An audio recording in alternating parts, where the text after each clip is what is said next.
كونك مختلف بمظهرك أو توجهك أو ربما هواياتك، هل يعطي هذا الحق للطرف الآخر بأن يحد من حريتك ويرتكب بحقك جريمة قتل أو أي نوع آخر من أعمال العنف؟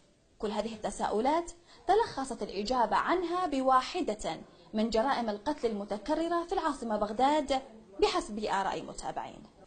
كرار نوشي ذو 27 عاما وجد طريقه إلى الشهرة فور سماع خبر مقتله الذي يكتنفه الغموض على صفحات مواقع التواصل الاجتماعي.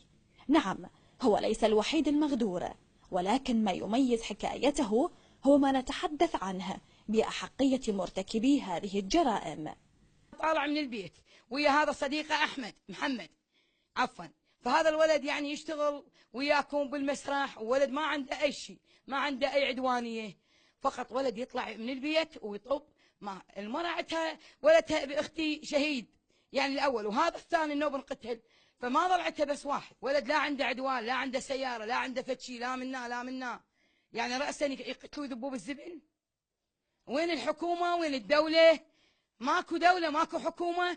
الله أكبر، يعني تنفجع الأمهات معذبينه، أظافيره، خنق، ما أعرف شنو، يعني هذا كله لاقينا بأهله. احنا قبل يوم هو طالع لقيناه بشارع فلسطين عن طريق الخبر، لقيناه عن طريق الفيسبوك.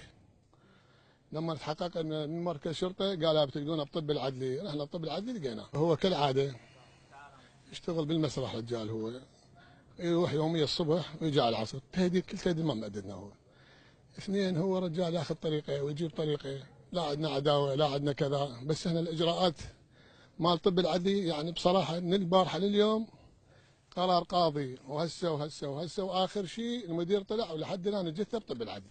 كرار شاب فنان بالفطره، حصد ارقاما كبيره من المتابعين عبر مواقع التواصل الاجتماعي من خلال نشره لاعماله المسرحيه واستعراضه لنفسه بمقاطع فيديويه، لكنه كان يلاقي انتقادات كثيره بسبب مظهره الخارجي، مما اعتبر عديدون أن هذه الانتقادات كانت السبب الرئيسي خلف مقتل كرار. صفحات الفيسبوك يعني بقت تداول يعني أنواع من المنشورات، بقوا ينشروها يعني منشورات مسيئة، أساءت الأدب للمرحوم كرار المغدور، يعني تروج الأشياء هي ما موجودة بكرار أصلا، مثل أنه هو يشبه بالنساء وكذا، أنه هو يعني شاذ جنسي أو كذا.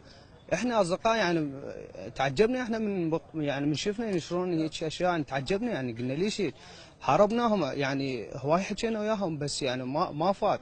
مسؤول شخصين او جزئين، يعني هم جانبين، الجانب الاول هي صفحات التواصل الاجتماعي اللي نشروا واللي ايدوا، هم دول اثنين يعني مشتركين بالقتل، والثاني هي الجهات اللي اختطفته وقتلته، يعني هاي ميليشيات عصابات ما حد يعرفها، تمشي بالشارع وتخطف.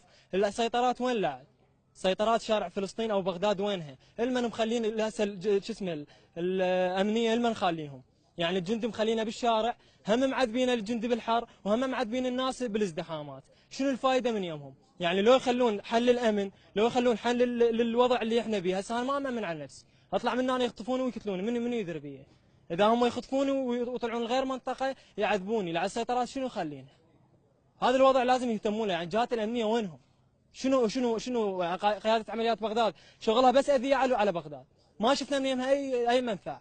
فيما كان رد وزارة الداخلية بأن التحقيق جار لكشف مرتكبي هذه الجرائم وغيرها من الجرائم الأخرى التي ترتكب بحق المواطنين، وعزمها على توفير الحماية للفنانين العراقيين وإعطائهم الإذن بحمل السلاح. نعم، حدثت جريمة يوم أمس أيضا في شارع فلسطين، وهنالك تحرك وتعمق بالتحقيق ومعرفة ملابسات هذا الحادث. أيضا يوم أمس كان هناك زيارة للسيد وزير الداخلية إلى مجموعة من الفنانين إلى المسارح في بغداد، التقاء بالفنانين، التقاء بنقابة الفنانين، وأيضا رؤية متطلباتهم واحتياجاتهم، وأعطاهم أيضا منحهم إجازة الحيازة والحمل للسلاح، وكذلك أيضا توفير الحماية وجهد الاستخباري لهم.